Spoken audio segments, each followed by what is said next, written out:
Mapagpalang araw sa iyo, Sir Seth, at sa mga masugid mong magiliw na tagapakinig.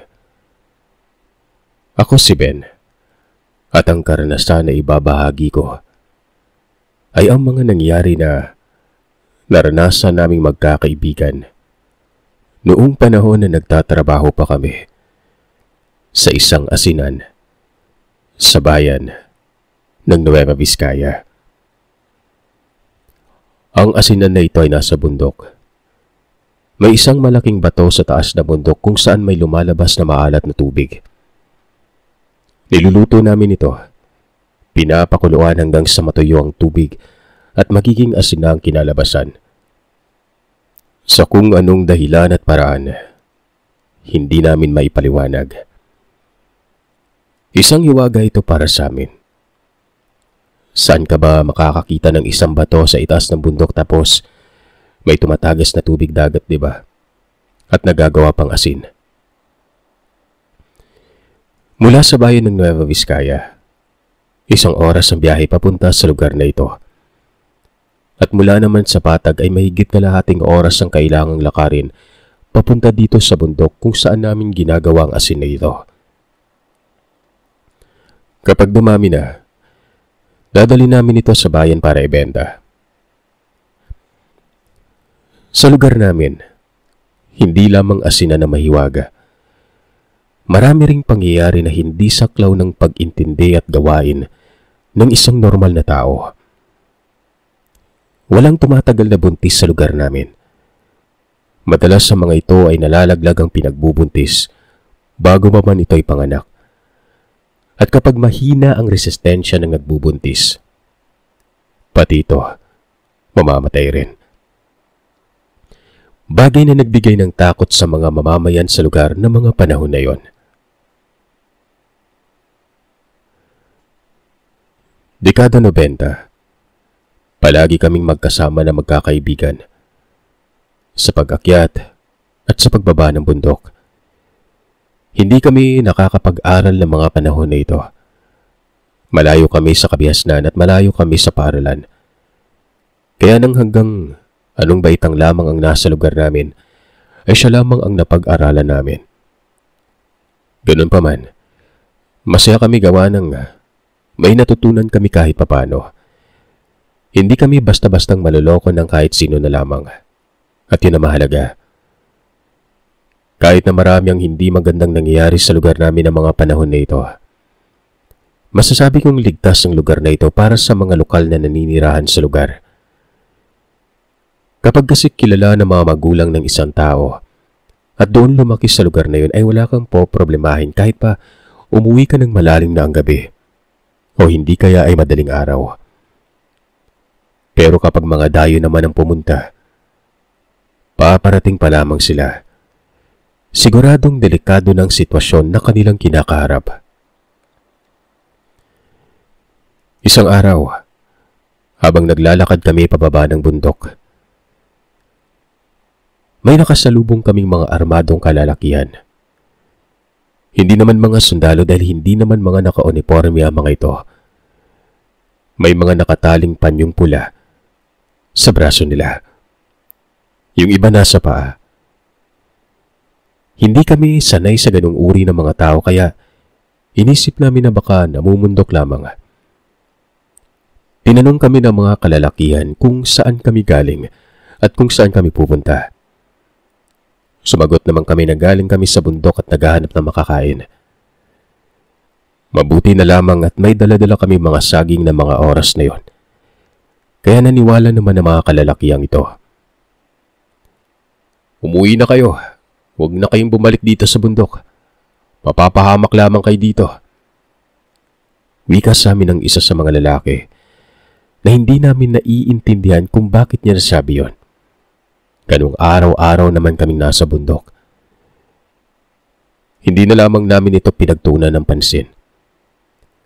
Nakababa kami sa bundok ng ligtas.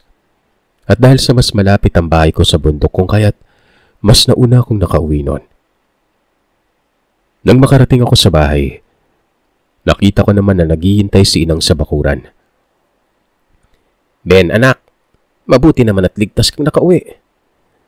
Mano, inang. Kawaan ka ng Diyos, anak. Tinanong naman ako nito kung may nakita kaming mga kalalakian na umakyat sa bundok noon. Sabi ko meron. May mga dalang baril. May mga nakataling pulang panyo sa kanilang braso. Tinanong ko si inay kung taga saan ang mga tao na yon at bakit mga armado sila. Sumagot naman ito ng nabalitaan niyang mga rebelde ang mga tao na umakyat sa bundok. May hinahabol umano sila sa lugar.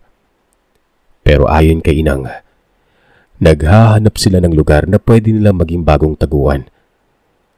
At ang kinababahala ni inang, doon sa bundok na yon sila manirahan. Kaya paano na lamang yung kabuhayan namin noon? Napaisip naman ako sa sinabi ni inang. Sana'y nagkamali lamang siya ng hinala sa gagawin ng mga armadong kalalakihan na yon. Napabuntong hininga na lamang ako. Napausal na sana ay hindi tama ang iniisip ni nanay.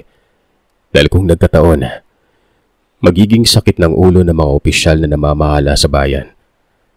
At maging kami na nasa bundok ang hanap buhay, maaapektuhan din kapag ginawa nilang pugad ang lugar kung saan kami kumukuha ng aming kabuhayan. Kinagabihan, may narinig kami mga putok ng baril. Natakot kami mag-anak na baka umabot ang barilan na yon sa aming bahay. Nakarinig kami ng mga sigaw na mula sa taong natatakot sa kung ano man ang nakita nito. Ayan na! Malamang nakainkwentro yung mga yan na mga nilalang na hindi nila inaasahan. Wika ni Itang Bibo. Dahil sa na-curious ako sa sinabi ni Itang, tinanong ko siya kung ano ang mangyayari kapag nainkwentro ng mga rebelde ang nilalang na yon. Hindi ba sila tinatapaan ng balatang? Sumagot naman ito ng tinatamaan pero kapag ang bala o mano ay hindi dumaan sa orasyon ng isang may kaalaman, baliwala lamang ang tama na yon. Para lang din itong sugat ng ordinaryong patalim na madaling gamutin ng mga nilalang. Maliban na lamang kung matamaan ito ng malalim. Maaaring indahin yun ng nilalang. Lumipas ang ilang oras. Nawala na ang mga sigawan at ang putok ng baril. Kaya tumahimik ng paligid. Doon pa lamang kami nakatulog. Kinabukasan, alas 6 pa lamang ng umaga ay nagising na ako sa mga ingay sa paligid. Paglabas ko ay nakita ko si Inang at Itang nakausap ang kapitbahay namin na nakarinig din ng mga barilan kagabi. Hindi lang bala basta-basta nakarinig dahil sumuot ang isang lalaki sa ilalim ng kanilang bahay. Nakaangat kasi ang bahay nila sa lupa. Sa ilalim nito ay siyang imbaka nila ng kanilang gamit sa pagsasaka at ang mga kopra na niyog na kanilang iniipon na dumami bago dalhin sa bayan para ibenta.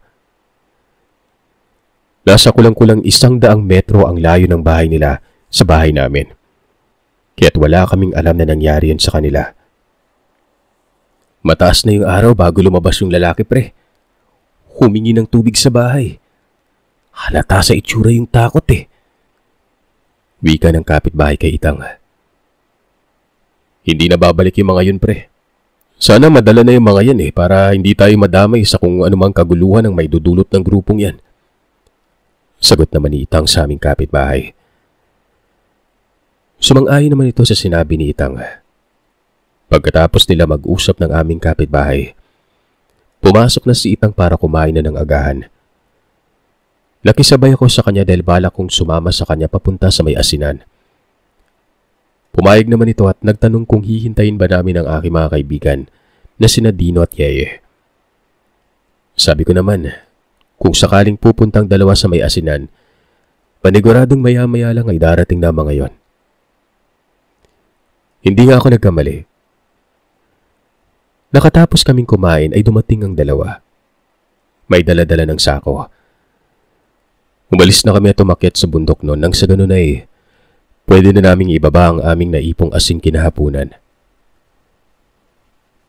Nagsimula na kaming maglakad paakyat. Sa daan namin paakyat sa lugar. Nakita pa namin ang mga basyo ng bala ng baril. Pinulot yun ni Itang at tinipon.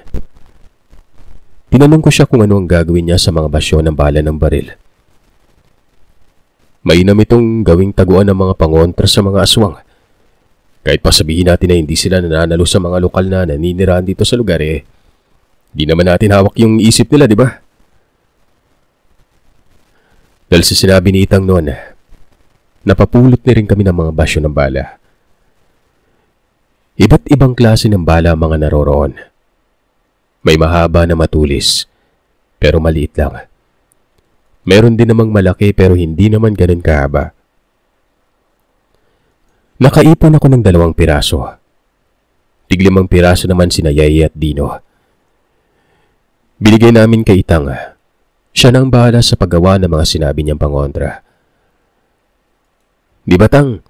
Hindi ka naman makakagawa ng pangontra kung wala kang alam sa lihim na aral? Tanong ko kay Itang noon. Tumango naman ito at hindi na umimik pa. Kaming 3 ay nagkibit balikat na lamang. Nagpatuloy na kami sa paglalakad paakyat ng bundok noon. Nasorpresa kami nang makita namin na umabot pala mga lalaki sa lugar kung saan namin ginagawa ang asin. Mabuti na lamang at hindi nila sinira ang ginawa naming lutuan kung saan namin pinapakuluan ng tubig na nanggagaling sa bato. Maghapon kaming nanatili sa lugar na yon. Kinahapunan, dinala na namin sa baba ang 4 na sako ng asin na naipon. Maayos na dumaan ang gabi. Kinabukasan, dinala na namin ito sa bayan. Ang pagpunta namin sa bayan ang pinakapahinga na namin sa paggawa ng asin noon. Sa pag-uwi namin mula sa bayan, may nakasabay kami mag-asawa. Hindi ko kilala ang mag-asawa na ito pero si Itang, kilala niya ang lalaki na tinawag niya sa pangalang Anisito. Anak ito ng dati naming kapitbahay na sinamang Upog at Aling Tiling. Nabutan ko pa ang 2 matanda, pero namatay na ang mga ito ilang taon nang nakaraan. Pinakilala naman ng lalaki ang asawa niya kay Itang. Pangalanan natin ang babae na Patricia. Sinabi na ni Sito kay Itang na balak nilang sa lugar na namin manirahan gawa ng nag-iisang anak lamang ito, nilamang Upog at Aling Tiling. At ngayong wala ng 2 matanda kaya wala na rin nag-aasikaso sa lugar. Bakod lamang ang pagitan ng bahay namin kaya ang dating tinitirikan ng bahay nila, ginawa na lamang naming talian ng kalabaw. Paano yan, Anisito? Wala na yung dating bahay ninyo. Sira na. May natira doon siguro yung mga bakal na lang, yung dingding, wasak-wasak na . Napayuko na lamang si Anisito sa sinabi ni tatay. Pwede naman siguro sila sa bahay mo na pansamantalatang, di ba? Tanong ko. Napaisip si Itang at tumango na lamang sa sinabi kong yon. Si Kuya Anisito naman ay tumingin sa akin at kumiti. Sinabi nito kay Itang na huwag itong mag-alala. Tutulong sila sa lahat ng gastusin at gawain sa bahay. Ay naman kay Itang, kakausapin niya muna si Inang tungkol dyan. Ganun pa man, sigurado na rin ito na alam niyang wala namang problema kay Inang. Pagdating namin sa bahay, nagtataka naman si Inang kung sino ang mga kasama namin pero nang mamukha niya si Kuya Anisito. Ngumiti ito. Sinabi nito na bata pa lamang ay siya nang nagbabantay kay Kuya dahil nagtatrabaho mag-asawa. Tumunapan samantala si Kuya Anisito sa bahay pero pag natapos ng ginagawa niyang bahay sa tabi, lilipat na sila. Natuwa naman kami gawa na magkakaroon na kami ng kapitbahay. Dagdag pa ni Kuya Anisito, buntis ang asawa niyang si Ate Patricia. Nang sabihin niya yun, Sir Seth, biglang nag-alala si Itang. Nagtaka si Kuya Anisito kung bakit gano'n na lamang ang biglaang reaksyon ng mukha ni Itang noon. Manong Bibo, may problema ba? Tanong nito. Sa akin, Sito, walang problema. Pero sa ibang nilalang na dito lang sa lugar natin, delikado yung sitwasyon ninyo mag-asawa. Maliban sa dayo siya dito, buntis pa. Alam mo naman yung mga bali-balita dito sa lugar natin, di ba? Wika ni Itang noon. Kinilabutan ako nang marinig ko ang sinabi ni Itang. Si Kuya Anisito naman ay tila ba napaisip. Maya-maya pa ay nagsabi ito na wala na silang ibang mapupuntahan dahil si Ate Patricia ay wala ng mga magulang. Kakamatay lamang ng ina niya. Ang ama niya naman ay bata pa lamang siya nang nawala ito sa kanila. Napabuntong hininga na lamang si Itang noon. Si Inang naman ay nagsabi ng, magagawa ka naman, Bo. Kaya lang naman namimihasa yung mga nilalang na yon. Wala kasing kahit isang pumalag sa kanila. Wika ni Inang. Sa sinabi ni Inang ay hindi ko mapigilan na mapangiti. Naging matapang ang dating walang imi kong ina. Maging si Itang ay napatingin dito. Alam mo, Manong, kaya ako nauwi dito dahil alam kong hindi lang basta nadisgrasya si tatay sa bundok. Alam mo kung gaano kagaling na albularyo ang ama ko at hindi din lingid sa inyo na maraming galit sa kanya ng mga ganong klaseng nilalang. Dahil wala ako dito sa lugar kaya siguro inisip nila na wala akong pakialam sa mga magulang ko. Ang totoo niyan, Manong, nagpahinga lang ako at inaral ang mga bagay na kailangan kong matutunan. Sagot ni Kuya Anisito kay Itang, na siya namang ikinagulat ko noon. Napatango naman si Itang sa sagot na yun ni Kuya Anisito. Ayon kay Itang, na simula nang namatay ang mga magulang ni Kuya Anisito, tila ba nawalan na rin ang buhay ang lugar namin. Kung dati marami pang sasakyan na pumapasok sa lugar, ngayon hindi na. Takot na ang mga manlalakbay na dumaan sa aming lugar. Dahil kung mga ordinaryong tao lamang ang mga ito, ay siguradong hindi na makakabalik pa. Yung nasa bundok na bahagi ay tila nakakatulong pa dahil kahit papano, walang mga rebelde ang nakakatagal sa lugar. Pero yung mga nasa patag, nakakatakot na. Dahil kahit kami mga lokal na naninirahan sa lugar ay hindi na lumalabas sa gabi. Kahit na sinasabi nilang ligtas namang maglakad sa gabi ang lokal na naninirahan sa amin. Pero ayon kay tatay, ang mga nagsasabi noon ay kapamilya ng mga pinaghihinalaang nambibiktima ng mga dayo. Kaya kahit sinasabi nilang ligtas ang lugar, hindi pa rin kami pinapayagan nila Inang at Itang na umalis ng gabi at umuwi ng gabi. Dahil sa sinabi ni Kuya Anisito, tinanong ni Itang kung kailan ito balak magpatayo ng bahay. Ayon naman sa kanya, sa lalong madaling panahon, at hiniling nito na sana ay tulungan siya ni Itang sa pagpapatay ng bahay. Sumagot naman si Itang na walang problema. Tutulungan niya ang mag-asawa makabalik man lang kahit konti sa mga tulong na magulang nito sa amin. Sinabihan ni Inang si Ate Patricia na huwag na munang gumala hanggat hindi pa maayos ang lugar. Sumang-ayon naman si Ate Patricia noon. Kasi nga, bago pa man sila pumunta sa lugar namin ay kinausap na siya ni Kuya Anisito kung anong nilalang meron sa lugar namin noon. Naniniwala naman siya sa mga ganito, kaya todo ingat din siya. 10:00 na ng umaga ng mga panahon na yon. Naging abala na si Inang sa pagluluto. Gusto sanang tumulong ni Ate Patricia pero pinagpahinga na ito ni Inang. Gawa ng hindi basta-basta ang kanilang biyahe, makarating lamang sa lugar namin kaya kailangan niya magpahinga na muna. Lalo na't nagdadalang tao ito. Pagkatapos makapagluto ay sabay-sabay na kaming nagpananghalian. Nang makatapos kaming kumain ay nagpahinga na mag-asawa sa silid ko at inayos ng kanilang gamit. Pansamantala akong matutulog muna sa sala habang nagpapagawa pa ng bahay ang mag-asawa.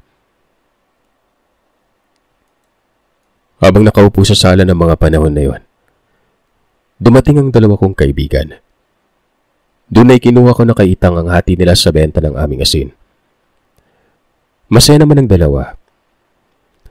Sa edad naming 17 ay kayang-kaya na namin kumita ng sarili naming pera. At kagaya ko, Ang kalahati ng aming kita ay binibigay namin sa mga magulang namin. 3:00 ng hapon, nagising na si Kuya Anisito. Pinuntahan nila ni Itang ang dati nilang tirahan. Sumama na rin kaming 3 magkaibigan at tumulong na rin kami sa paglilinis. Samantalang naiwan naman sa bahay sina Ate Patricia, si Inang, at ang 2 ko pang nakababatang kapatid nun. Inabot kami ng 3 oras sa paglilinis nun. Si Itang na mismong naglagay ng tanda sa bawat sulok ng pagtatayuan ng bahay, habang si Kuya Anisito naman ang nagdasal sa bawat tanda na nilagay ni Itang nun.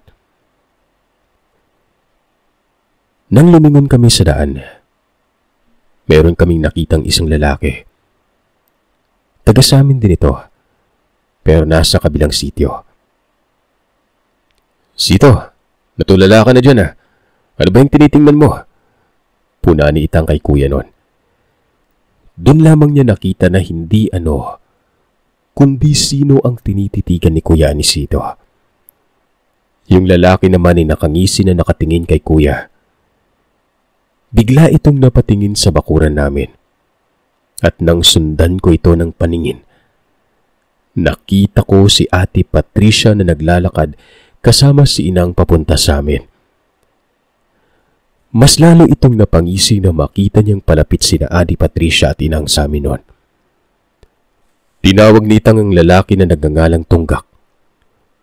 Tinanong niya ito kung saan galing. Pero sa halip na sumagot, tiningnan lamang siya ng lalaki na may nanlilisik na mga mata, na sa unang pagkakataon ay nakita namin ang weirdong kinikilos nito.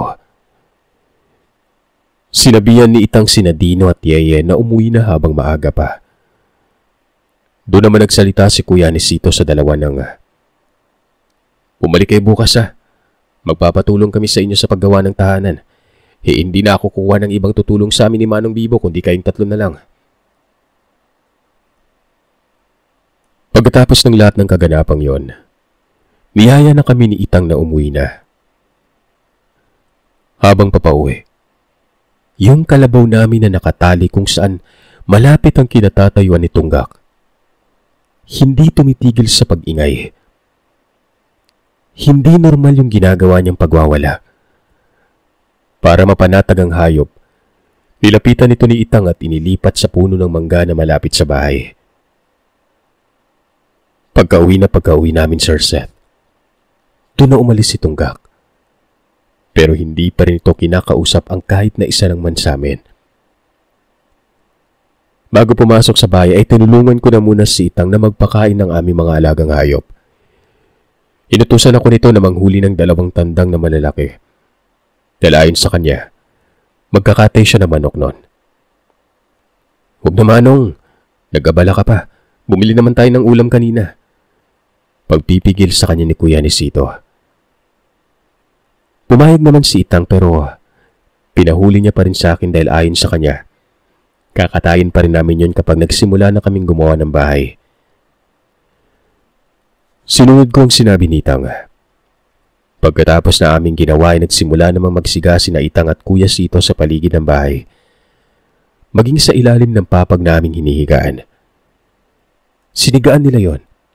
Sinigurado nila mag-uusok ang siga hanggang kinabukasan na maaga. Sa kung anong dahilan, hindi ko alam. Si Itang kasing klase ng tao na hindi ipinapaintindi sa amin ang mga bagay na kanyang ginagawa nun. Kumbaga, mangmang kami sa mga kung anong mga nilalang na nakapaligid sa amin. Palaging wala kaming alam. Dalang katwiran niya, kapag maraming alam ang tao, kadalasan ay papahama ko man ito. Kaya lahat ng mga nilalaman ko ay bago sa aking pandinig. 2 oras pang nakalipas, nakahanda ng aming hapunan. Sabay-sabay na kaming kumain.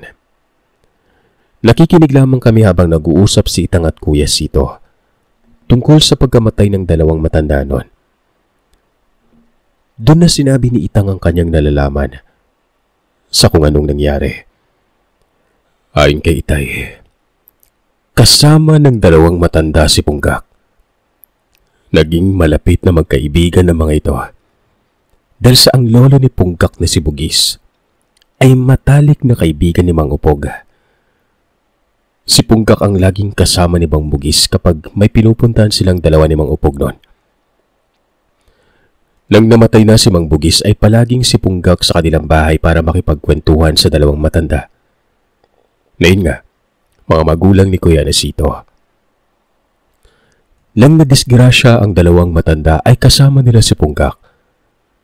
Pumunta ang mga ito sa kabilang sityo dahil may ginamot si Mang Upog. Sumama naman si Aling Tiling. Nagkataon naman na nasa bahay nila si Punggak nang sinundo ang mga ito, kaya sinamahan nitong dalawang matanda. Bago umalis ang mag-asawa, tinawag pa nila si Itang at ipinaalam dito na aalis sila, na baka kinabukasan pa sila makakabalik, kaya nakiusap ito kay Itang na kung maaari ay pakainin ng alaga nilang mga manok at aso. Sinang-ayunan naman ito ni Itang. Pero ang hindi niya alam ay may masama na palang mangyayari sa mag-asawa ng gabing yon. Kinabukasan, nakita ang katawan ng mag-asawa sa may ilog sa kabilang bahagi ng bundok, hindi kalayuan sa ginagawa namin ng asin. Wala si Punggak nun. Hindi na nila ito muli pang nakita. Nagpakita lamang si Punggak huling gabi na ng lamay bago ilibing ang dalawang matanda. Masyado kang abala sa mga tao noon kaya hindi na kita tinawag pa, wika ni Itang kay Anisito. Pero ang ikinagulat nila ay nang pagkatapos ng ilibing ay nakita nila si Punggak na nakikipag-inuman sa mga tao sa kabilang sityo. At ang kainuman niya ay ang pamilya ng mga tao na kaaway ni Mang Upog at talamak sa lugar namin ng pamilyang yon, na siyang kilala ng karamihan ng mga aswang. Tumango na lamang si Kuya Anisito sa mga kwento ni Itang. Sinabi nito na ngayong may nalalaman na siya kung paano nadisgrasya ang kanyang magulang. Alam niya kung saan magsisimula ng paniningil. Pero hindi pa man kami nakatayo sa lamesa pagkatapos kumain nun. May narinig na kaming huni ng hindi pang karaniwang hayop. Ayan na, nagpaparamdam na sila, wika ni Inang. Ako na lang ang naglagay ng mga pinagkainan namin sa kusina. Sinabi ni Inang na bukas na lamang hugasan. Kagad namang kinuha ni Kuya Anisito ang kanyang bag nun. May kinuha ito sa bulsa. Isang uri ng balisong na sinauna. Nakita ko to sa baul ni Tatang, kaya alam kong hindi niya to dala nang makaengkwentro niya yung mga nilalang na yon. Tiningnan ni Itang ang balisong. Sinubukang buksan, pero hindi niya nagawa. Kahit nagalawin man lamang ang pagkakatupi nito. Doon na sinabi sa kanya ni Kuya Anisito na walang ibang makakabukas ng balisong na yon, maliban sa kanya at kay Mang Upog. At sa oras na bubuksan niya ang balisong, kailangan niyang gamitin yon sa nilalang ng dilim, partikular na sa aswang. Maya-maya ay nagreklamo si Ate Patricia na umihilab ang kanyang tiyan. Kailangan niyang pumunta sa palikuran. Pero hindi ito pinayagan ni Kuya Anisito. Sa halip, kinuha nito ang ginawa niyang langis at hinaplusan niya ang tiyan ni Ate Patricia, habang may binubulong-bulong ito ng mga salita. Nilagyan niya rin ng noo, batok at mga pulso ni Ate Patricia ng kanyang langis nun. Pagkatapos ay lumabas siya ng bahay, pero hindi siya dumaan sa harapang pintuan. Doon siya dumaan sa likuran kung saan ang aming lutuan. Nagulat naman ako nang may inabot na baril si Itang kay Kuya Anisito. Hindi ko pa nakita kahit minsan ang baril na yon. Magtatanong pa sana ako kay Itang pero narinig ko ang huni ng nilalang sa labas ng bahay. Alam kong hindi ito basta-basta. Nakakapangilabot ang huni nito na hindi ko maintindihan kung tunog ba yun ng ibon o tunog ng baboy. Tila ba pinaghalong tunog ng mga hayop na hindi pamilyar sa aming pandinig noon. Patuloy ang paghuni nito hanggang sa may narinig kaming tila ba pagbuga ng hangin ng malakas. Kasunod nun ay ang malakas na paghampas ng pakpak ng noon ay hindi ko malaman kung ibon ba o paniki. Humuning muli ng malakas ang hayop na tila ba may sinusugot. Mabilis itong tumatakbo sa lupa at naririnig namin ang malakas na yabag nito na papasugot. Bumunggo pa ang nilalang sa dingding ng silid kung saan ang silid nila inang at itang. Kasunod ng pagbunggo nito ay ang narinig naming pagsaksak at siyang paghiyaw ng nilalang nang sunod-sunod noon na aakalain mong nagpapalit-palit ang tunog ng iba't ibang hayop. Walang ano-ano. May narinig kaming huni ng ibong tiktik.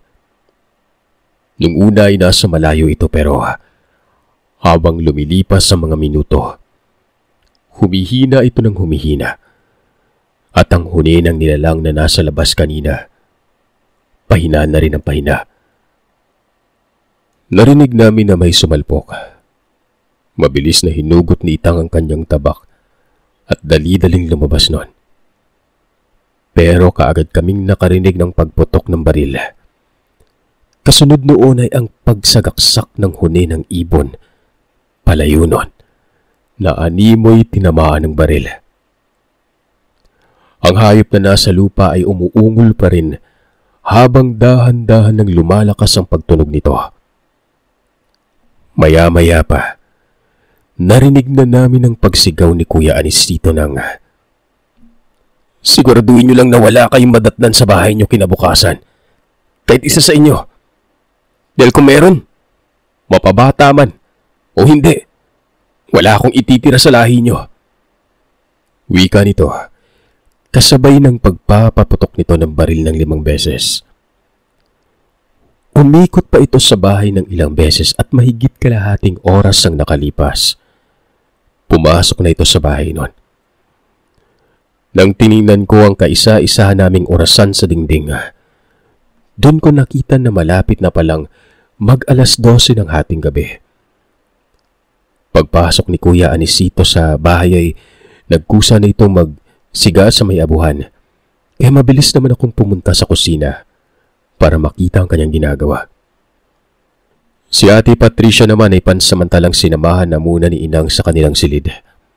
At ang mga nakababatang kapatid ko naman sa sala na natulog. Pagdating ko sa kusina, nakita ko ang kutsilyo ni Kuya Anisito. Punong-puno ng malansang dugo. Nilagyan niya ito ng langis at nang nagkaroon na ng maraming nagbabagang uling ang kanyang siga. Saka pa lamang niya isinalang ang kanyang balisong. Ganon din ang basyo ng bala ng baril na binigay ni Itang sa kanya. Nakita ko naman si Itang na nakaupo habang naninigarilyo ng tabako at nanonood din sa ginagawa ni Kuya Anisito. Doon ko siya tinanong kung saan niya kinuha ang baril na ibinigay niya kay Kuya Anisito. Ayon sa kanya, pagmamay-ari umano ni Mang Upog ang baril na yon. Ipinahiram lamang sa kanya yon ng matanda noong ipinagbubuntis pa lamang ni Inang ang kapatid kong bunso. At ngayong malaki na ang kapatid ko at bumalik na si Kuya Anisito, ay pagkakataon na rin umano na ibalik niya ang baril sa anak ng totoong nagmamay-ari nito. Habang nag-uusap kami ni Itang, si Kuya Anisito naman ay tuloy pa rin sa pagbigkas ng mga katagang hindi ko naiintindihan. Habang binabali-baliktad niya ang balisong na isinalang niya sa nagbabagang uling noon. Maya-maya pa, inutusan na ako ni Itang na matulog na dahil madaling araw na. Sinunod ko naman ito dahil nakaramdam na rin ako ng antok. Samantalang si Kuya Anisito naman ay tuloy pa rin sa kanyang ginagawa. Sumunod na araw, nagising ako sa ingay sa labas ng bahay. Bumangon ako sa hinihigaan ko na mahabang upo ang gawa sa kawayan sa sala. Siya namang pagpasok ni Itang at ni Kuya Anisito. Tinanong ko sila kung saan sila nanggaling gayong napakadilim pa sa paligid. At nakita kong mag-aalas 4 pa lamang yun ang madaling araw. Pumunta ang dalawa sa aming lamesa na kinakainan at nagtimpla ng kape. Sumunod na rin ako noon. Doon ay nalaman ko na pinuntahan pala nila ang bahay nila Punggak. Bukas ang pintuan ng bahay kaya pinasok nila ito. Nakita nilang magulo na ang loob ng bahay. May mga dugo. Dugo na parang galing umano sa sugat. Hindi nila nakita pa doon si Punggak at ang kanyang pamilya. Kaya't naghinuwa sila noong gabi pa lamang ay nilisan na ng mga ito ang kanilang tahanan. Ganun pa man, napanatag ni sa Itang dahil wala na ang salot sa lugar na maraming tao na ang biktima sa loob ng mahabang panahon. Nang tumaas ng araw, pumunta na kami sa lugar kung saan magpapatay ng bahay si Kuya Anisito. Pero bago pa man kami magsimulang gumawa, umalis muna si Itang papunta sa bayan para mamili ng kanilang kakailanganin. Sumama na rin dito si Inang. Pasensya ka na Manong ha. Malakas kasi yung kutob ko na may pupunta pa dito mamaya-maya. Wika nito kay Itang. Naiintindihan naman ni Itang yon. At mas mainam na si Kuya Anisito ang kaharap ng kung sino mang panauhin ang pupunta sa bahay namin. Hindi nagkamali si Kuya. 2 oras lamang ang nakalipas simula nang umalis sina Itang. May mga dumating.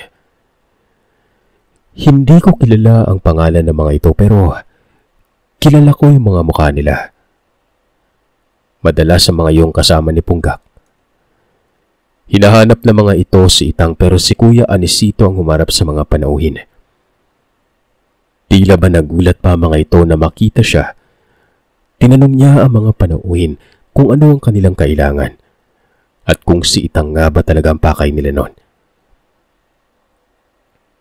Kaano-ano ka ni Mang Upog? Tanong nila. Ako yung kaisa-isang anak ni Upog at Tiling. Umuwi ako dito para dito na manirahan at bumuo ng pamilya. Dumito na muna ako sa bahay ni Manong Bibo at Manang Marcela habang ginagawa yung bahay. Sa lugar mismo kung saan nakatirik ang tahanan namin noon. Tumango lamang ang mga ito sa mga sinabi ni Kuya Anisito. Tapos ay nagpaalam ng umalis doon. Pagdating ni Itang at Inang ay kaagad ko namang binalita ang nangyari. Tumango lamang si Itang sa mga kinuwento sa kanya. Nagawa at natapos namin ang bahay ng mag-asawa. Mabilisan yon, ilang araw lang. Pero pagkatapos nun, may mga pangyayari pa rin na hindi namin makakalimutan na siyang dahilan kung bakit humina ang tubig sa bato at nahirapan na kaming gumawa ng asin.